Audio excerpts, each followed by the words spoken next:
રાજા એ પણ પિક્ચર સરસ રીતે બની રહ્યું છે અને એના ડાયરેક્ટર ખેડૂત પિક્ચરના ડાયરેક્ટર હતા અમારા જીતુભાઈ પંડ્યા, કોમેડી કિંગ. હા, એ ડાયરેક્ટ કરી રહ્યા છે ને સુંદર મજાનું પિક્ચર બનાવી રહ્યા છે.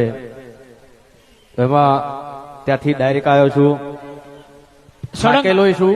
સળંગ 35 આજે 35મો દિવસ છે ને પૂરો શૂટિંગ નો. હા, સળંગ 35મો દિવસ ને રાતના 2 વાગ્યા 3 વાગ્યા સુધી શૂટિંગ ચાલુ થાય અને પાછું શૂટિંગ ચાલુ થાય સવારે 8 વાગે અને પૂરું થાય રાતના 3-4 વાગે. એમાં પાછું વચ્ચે વચ્ચે પાછું હાજરી આપવા આવવાનું ભોળાના ભગવાનના પિક્ચરમાં. એટલે એટલો બધો થાકી ગયો હતો, પણ તમને બધાને જોઈને બધો થાક ઉતરી જાય છે. ભાઈ એ ચાહકોનો પ્રેમ છે, ચાહકોને જોયે એમ પ્રેમ મળે એટલે થાક ઉતરી જાય છે. પણ દિવાળીના તહેવારમાં ફિલ્મ આવવાનું છે વિક્રમ રાજા. પણ આપણે બધાને આનંદ કરવો છે ભાઈઓ બહેનો.